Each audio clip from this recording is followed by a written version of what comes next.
get out, but whatever. Anyway, hello to everybody who's joining us. As always, please let us know. It's Liz and I. We're hanging out right now.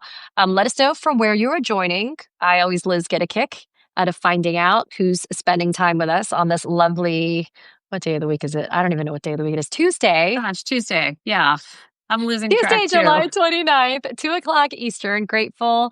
Always love to see where everybody, and Liz, I am on this Pacific Northwest inch my way to Canada kick these days. So I'm like bet it's working nice my and way cool there. there then. You're probably glad you're not on the East Coast where I am. No, I'm not there now, meaning I'm trying to get there so I can move the hell out of Florida is really Okay. what it's trying to be. But I do love Florida.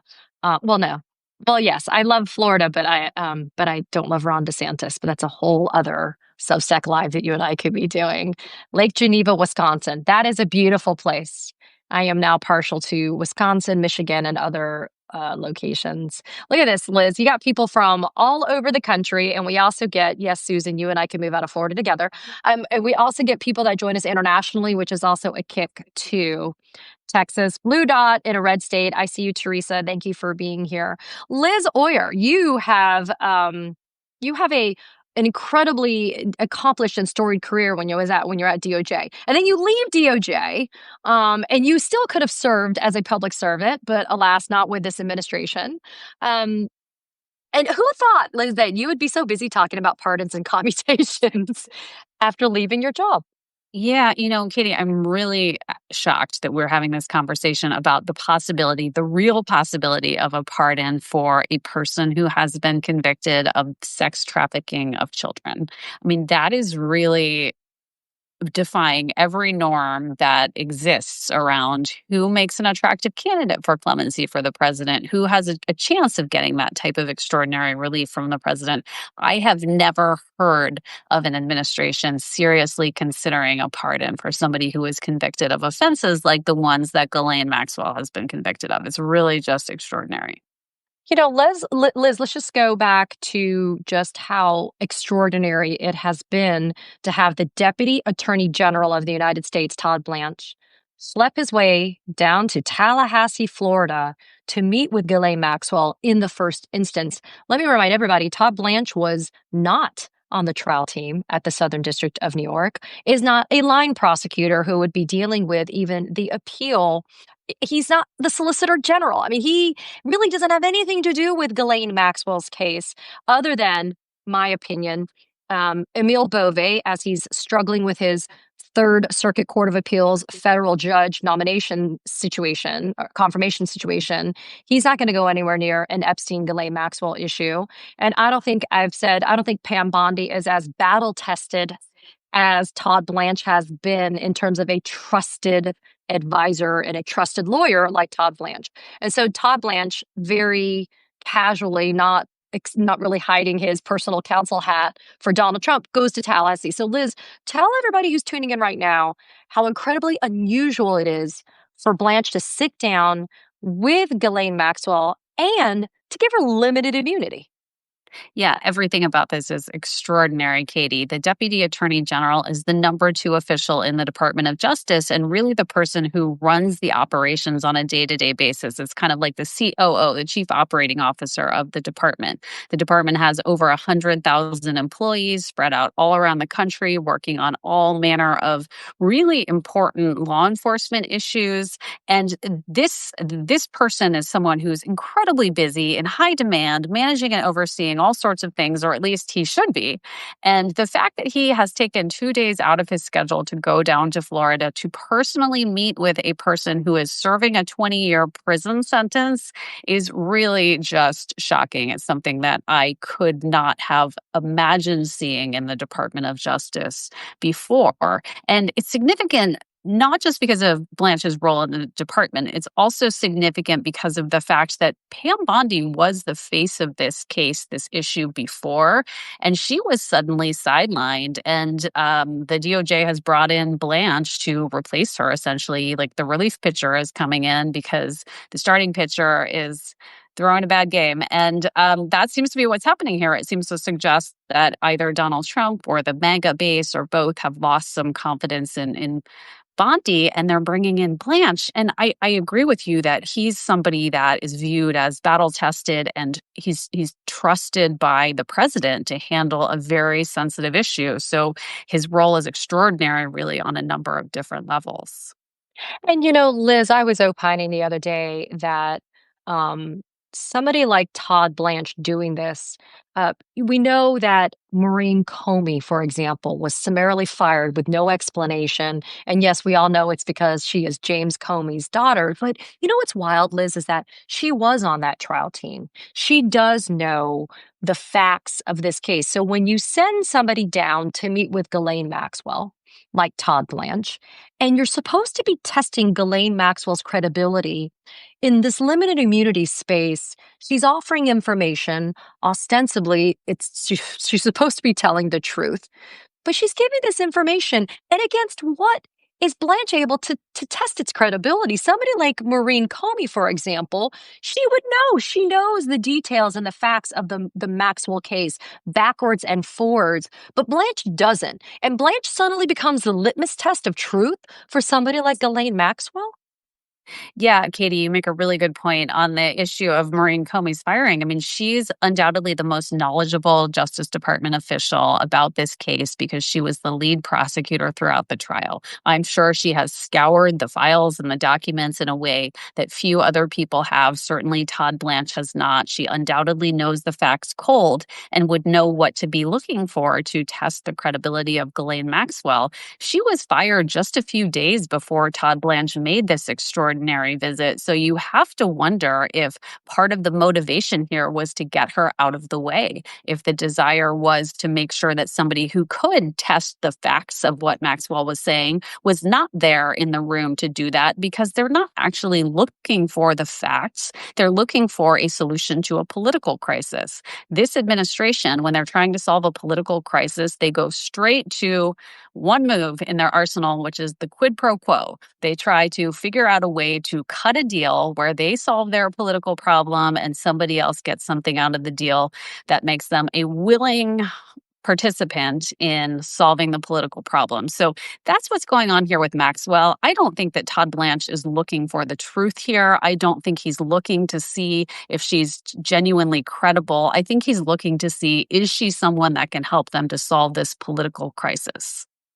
And I also want to stick on the Comey thing for just one further second with you, Liz, because Maureen Comey as well, not only could she have served as, the truth tester for what Ghislaine Maxwell was offering up, but you didn't even have to send a federal prosecutor. You could have just sent an FBI agent, right? You could have just sent anybody in federal law enforcement to meet with her, especially because this limited immunity thing really sticks in my craw.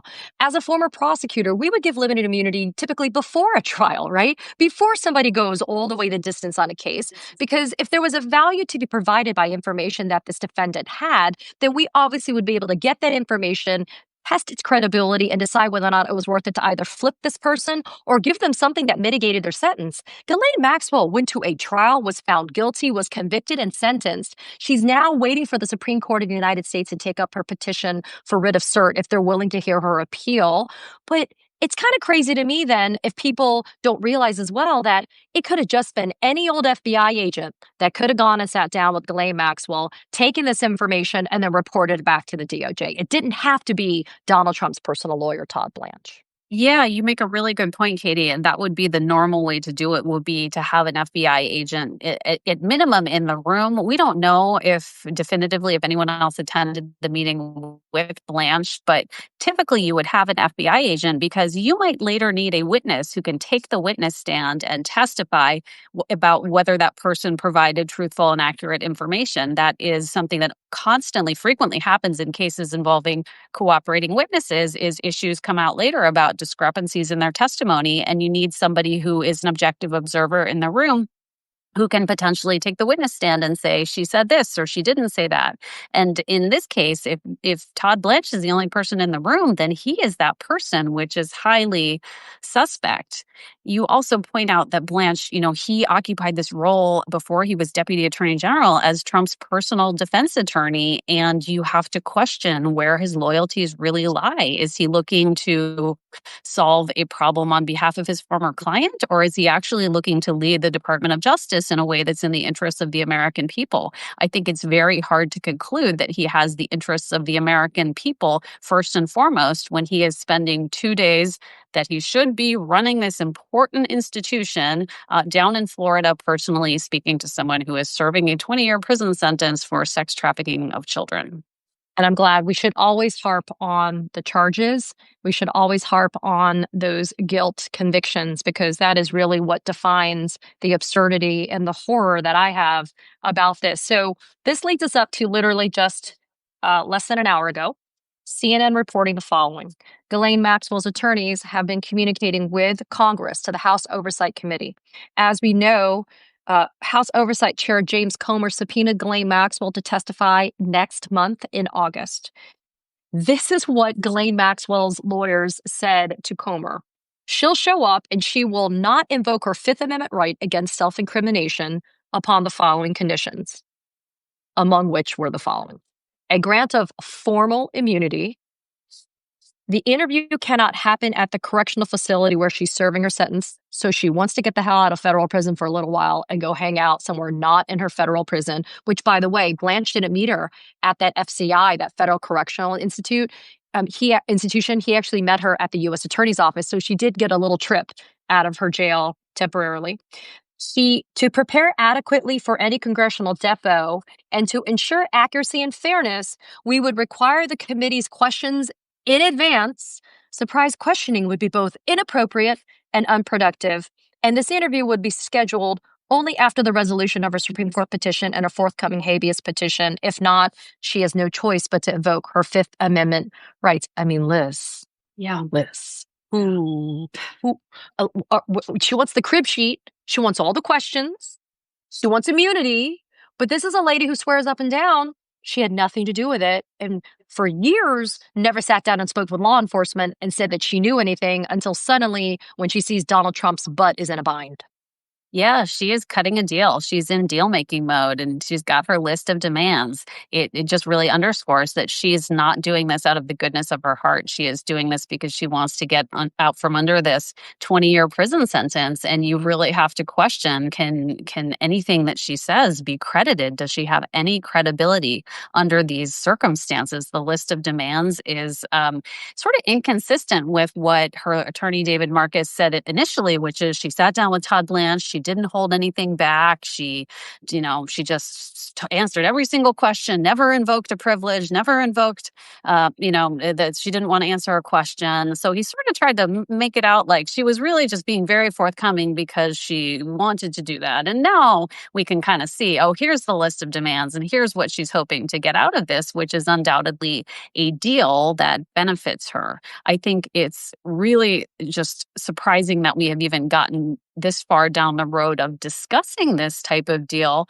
And one thing that I wonder, Katie, is has anybody in the Justice Department spoken to any of the victims of these crimes? That is something that would be first and foremost in the minds of the DOJ officials, like the Deputy Attorney General, in approaching a situation like this in normal times. But there is no indication that the victims have had any voice or any representation in the discussions within DOJ about how to handle that. There are victims whose attorneys and victims who themselves have been on television and engaging with the media and making their voices known through those channels. But the Justice Department actually has legal obligations to the victims of crimes. They are required to be consulted at certain phases of criminal proceedings. And it just doesn't appear that that's happening here. And instead, the focus is on this quid pro quo between Maxwell and her attorney and Todd Blanch and the Justice Department. Is really shocking. And Liz, I want to underscore something to remind people who are tuning in here. So there are two judges that have received in the federal court system in New York that have received a motion to unseal the grand jury transcripts from the Department of Justice, and they've entered orders and they've kind of given deadlines by which certain things need to be done, which includes ordering the Department of Justice to make sure they have contact with the victims. Because at this point, from what we knew, the DOJ never even bothered to reach out to the hundreds and hundreds of victims of Jeffrey Epstein and Ghislaine Maxwell. Not just Jeffrey Epstein, people. Ghislaine Maxwell has her hands just as dirty as Jeffrey Epstein.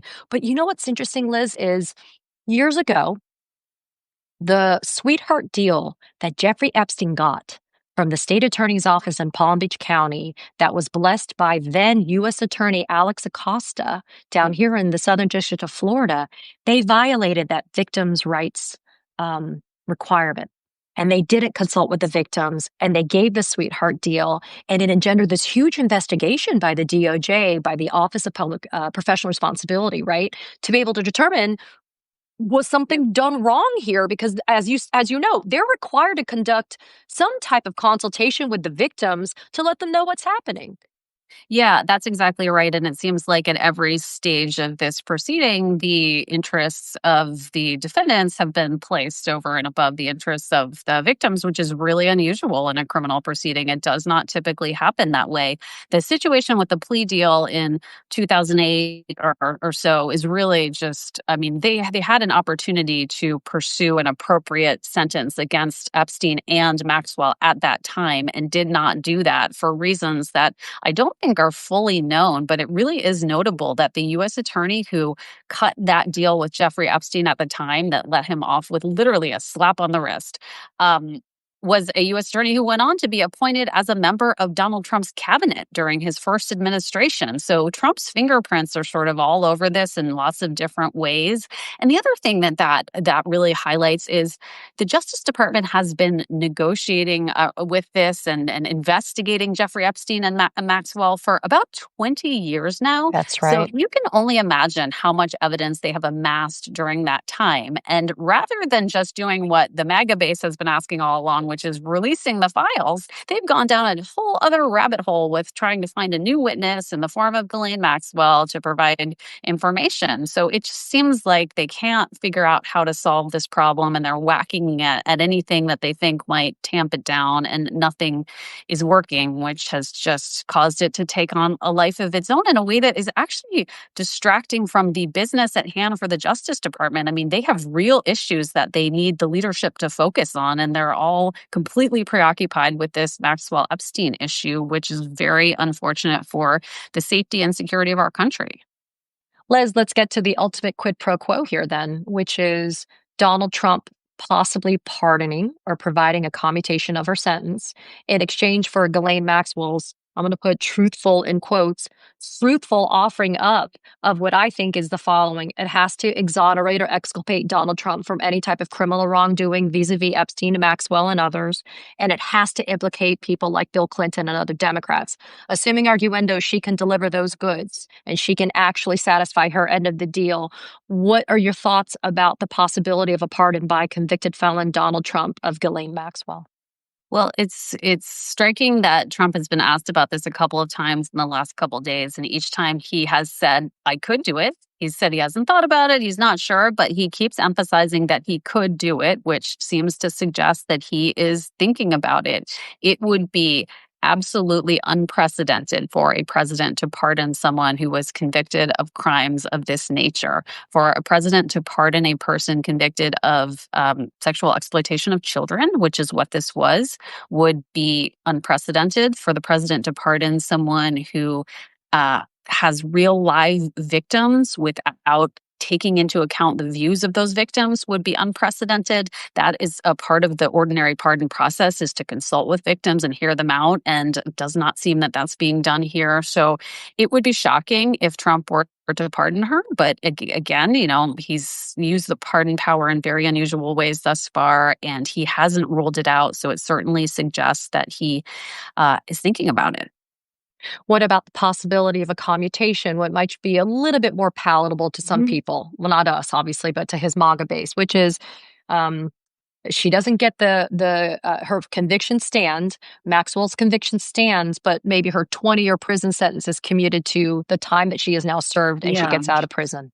Yeah, I mean, they're so desperate to solve this problem that it seems like that could be something they might try, but I'm not sure that's really going to make anybody happy. You had House Speaker Mike Johnson recently, a couple days ago, saying that he believes that Maxwell should have gotten a life sentence. He doesn't think that 20 years was enough for her crimes, and I I agree. think that some of the victims feel the same way. And I don't really know that the MAGA base is going to react positively to the only person who's being held accountable for these crimes being let out of prison early because the president decided to grant her a commutation of sentence. So, even if he goes that route, I'm just not sure that it's actually going to solve this problem for him.